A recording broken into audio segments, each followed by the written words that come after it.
Thierry Cray, bonjour. Bonjour. Vous êtes spécialiste des appels d'offres et vous êtes l'auteur d'un ouvrage, Appels d'offres, la stratégie gagnante pour les gérer et les remporter.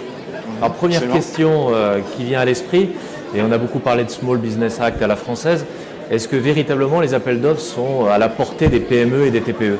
C'est une très bonne question. Je crois que déjà, il faut distinguer deux types d'appels d'offres. L'appel d'offres public. Quand on parle d'appel d'offres, souvent, on fait référence à celui-ci, absolument. Et il y a l'appel d'offres, en fait, privé. En fait, finalement, les appels d'offres sont beaucoup plus accessibles aux TPE, qu'ils soient dans le public ou privé, qu'on ne le croit. Il y a quand même des limites, il est vrai. Pourquoi? Alors, finalement, si on prend l'appel d'offres complètement public, effectivement, il y a une volonté publique qui est très médiatisée de plus en plus, notamment à travers ce qu'on appelle le Small Business Act, à savoir de favoriser l'accès des appels d'offres publics aux TPE. Alors, il y a beaucoup de discours politiques. Les réalités concrètes aujourd'hui se traduisent notamment dans le Code des marchés publics 2006 par quelques engagements très, très concrets. L'allotissement, maintenant, est beaucoup plus facile et permet donc plus facilement à une TPE de pouvoir remporter une partie d'un appel d'offres, là où avant, c'était tout ou rien, en gros. Un deuxième exemple très concret qui rend l'appel d'offres public beaucoup plus accessible, ça concerne en fait le référencement. Avant, le référencement, le manque de référencement, ce qui est le cas en général pour une entreprise qui se crée, était une cause sur laquelle l'administration pouvait se baser pour pouvoir en fait ne pas donner un appel d'offres à une entreprise. Donc cette possibilité n'est plus d'actualité. Voilà deux exemples très concrets qui permettent effectivement de montrer qu'au-delà des discours politiques, il commence à avoir effectivement un certain nombre de choses qui rendent les choses plus faciles. Alors maintenant, il est vrai qu'il y a des limites quand même. C'est facile d'en avoir connaissance de ces appels d'offres, oui. Alors effectivement, après, il y a une vraie question qui se pose au-delà de cet aspect purement contextuel, c'est finalement comment une entreprise peut faciliter sa manière de gagner les appels d'offres. Et là, effectivement, ce qui est très très très important, c'est d'être positionné en amont. De préparer. Exactement. Et là, il y a une statistique qui est très intéressante. Il y a une étude qui montre que finalement, sur tous les appels d'offres confondus, lorsqu'on regarde les critères d'achat des entreprises, il y en a quatre macroscopiques. La notoriété compte pour environ 20%.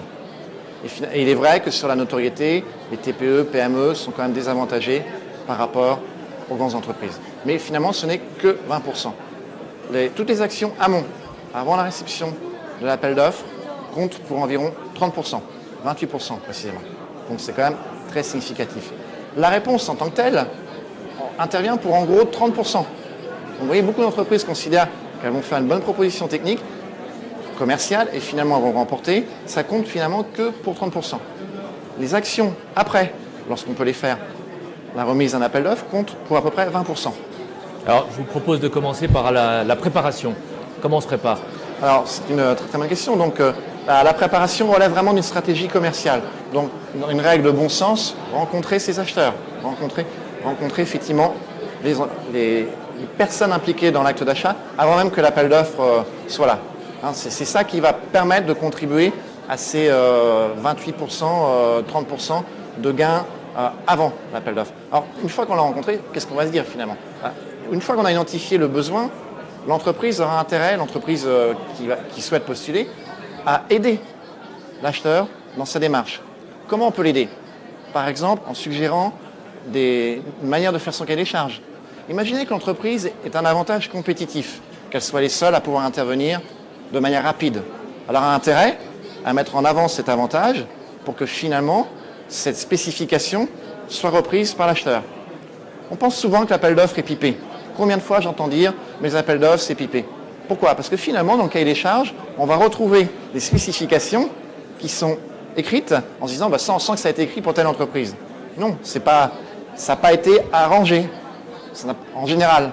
Ce qui se passe effectivement, c'est qu'il y a une entreprise qui s'est positionnée en amont pour faire valoir un certain nombre d'avantages qui sont de l'intérêt de l'acheteur. Et ça, c'est une manière très concrète de pouvoir influencer le cahier des charges et donc effectivement de pouvoir préparer, j'allais dire, ses chances de gain.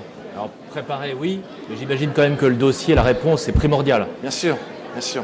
Une fois qu'on a reçu la réponse, l'entreprise souvent a tendance à se focaliser sur la réponse technique. Bien entendu, elle est vitale, sur le prix, bien entendu. Mais là où je constate souvent une progression de marge importante dans la manière de répondre, c'est dans l'argumentation. Et il y a bien une différence entre argument et argumentaire. En général, on constate un discours ou quelque chose d'écrit.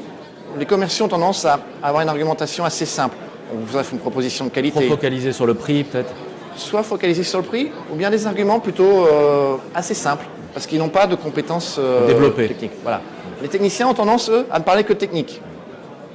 Et on a souvent ce discours d'un côté ou de l'autre, c'est vrai à l'oral, et à l'écrit, c'est souvent l'un à l'autre, ou c'est assez pauvre. Par exemple, personne ne prouve rien. Et là, quand on veut vraiment bien argumenter, il s'agit d'utiliser des techniques d'argumentation qui ont fait leurs preuves, qui vont permettre vraiment d'appuyer le message. Alors ça, c'est un exemple. Et une fois le dossier alors bouclé et envoyé, est-ce que les jeux sont faits? Alors, il y a deux types d'appels d'offres encore. Hein. Si on parle que de l'appel d'offres public, lorsque le marché est non négocié, effectivement, là, les jeux sont faits. Mais finalement, cette situation ne relève que d'une partie des appels d'offres. On a une situation beaucoup plus concrète, enfin beaucoup plus aussi présente, qui est le marché négocié. Et ça, c'est vrai de beaucoup d'appels d'offres publics, comme des appels d'offres privés. Et là, les jeux ne sont pas faits du tout. Et d'ailleurs, la statistique qu'on évoquait tout à l'heure montre qu'il y a encore à peu près une bonne vingtaine de pourcents à gagner. Et là, qu'est-ce qu'on peut faire alors finalement? Déjà, premier réflexe, contacter l'entreprise. A-t-elle bien reçu l'offre? C'est souvent un prétexte pour finalement avoir un échange, pour comprendre finalement ce qui a été compris, répondre aux éventuelles objections et mieux solliciter un rendez-vous. Exactement, parce que c'est à l'occasion de ce rendez-vous que l'entreprise aura des chances de faire valoir encore ses avantages, sa différence. Merci beaucoup Thierry Cray. Pour en savoir plus, parce qu'il y aurait plein de choses à dire, je vous conseille cet ouvrage, Appel d'offres, la stratégie gagnante pour les gérer et les emporter. Merci beaucoup Thierry Cray. Merci.